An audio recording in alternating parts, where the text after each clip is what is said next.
Hello, how's it going?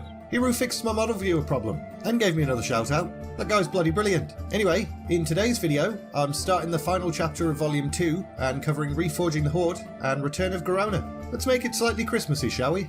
Let's go!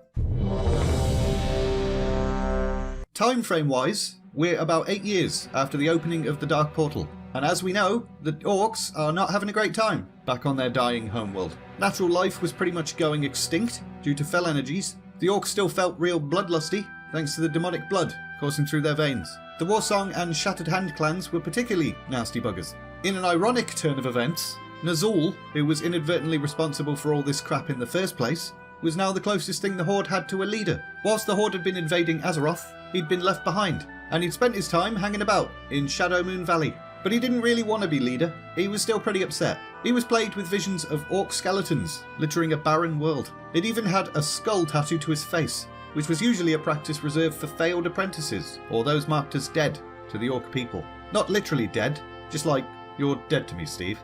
Ner'zhul saw no solution to the Horde's impending doom. They might as well just give up.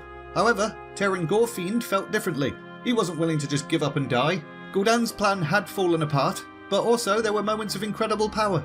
Maybe conquering Azeroth was impossible, but the knowledge that Gul'dan had gained from Medivh's mind, and conveniently shared with the Death Knights, was enough to make him think, maybe there's a way. He's a glass half full kind of guy.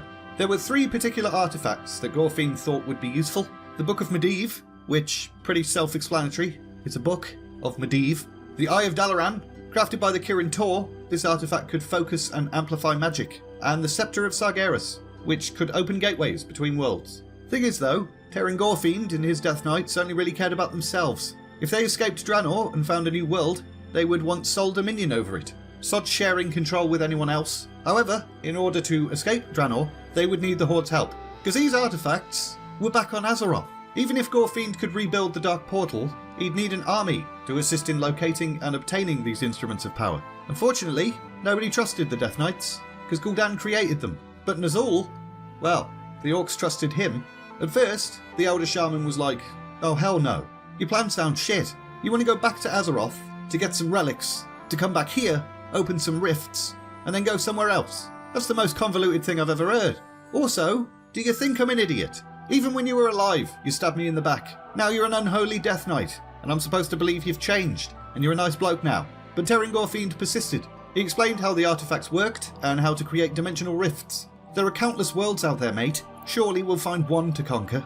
And eventually Ner'zhul was like, alright then. The guilt he felt for allowing the Legion to sink its claws into his people made the idea of a fresh start on a fresh world sound very appealing. Maybe he could redeem himself, despite those spirits up on the mountain telling him he never would. So he called all the clan leaders, including Grommash Hellscream, Kargath Bladefist, and Fenris. Ner'zhul was actually a little bit shocked at how easily they all agreed to this new plan. Like, immediately. He probably hadn't even finished telling them, and they were like, let's just do it. The clan leaders had been forced to sit on the bench during the First and Second Wars. They were pretty hungry for a fight. And the rest of the clans were just looking for any chance to escape Draenor. Opening the Dark Portal the first time had required a lot of magical energy. However, restoring the rift should be simpler. The bridge still existed, but in a diminished form. There was possibly something on Draenor that would help them reconstruct the portal. Deus Ex Machina time. Luckily, one of the Horde refugees that had cheesed it back to Draenor after the defeat at Blackrock Mountain just so happened to have the skull of Gul'dan. How and why, you ask? Well, I'm going to assume the Blacktooth Grin clan gave it to a Dragon Rider when they sent word to Orgrim that Gul'dan was dead. And then Orgrim gave it to some random bloke for no reason. So with the skull of Gul'dan, Ner'zhul and the Death Knights got started. Hopefully, the Alliance aren't prepared. Meanwhile, back on Azeroth, Garona was wandering about on her lonesome. She could still feel the dark presence of the Shadow Council in her head, trying to make her burn stuff. She didn't exactly trust herself around friend or foe, so she spent some time fighting these dark thoughts away, patiently removing as many of Gul'dan's mental chains as she could. When she reached a point where she felt confident that she was in control, she decided it was time to visit the one person she still trusted in the world, her old sugar tits, Khadgar. So she snuck into Netherguard Keep under the cover of darkness and entered Khadgar's private quarters as he slept. Bit weird. They had much to discuss. She told him what she'd been doing during the Second War, and also outright confessed about killing King Lane. But Khadgar believed her when she claimed she'd lost control. She seemed pretty upset about it. Plus he could sense the Shadow Council's mangled spellwork in her thoughts. Khadgar concluded that these dark enchantments proved something. A member of the Shadow Council was still alive, and on Azeroth. Otherwise, the spell would have just lost its potency the moment Gul'dan snuffed it. Someone was out there playing silly buggers.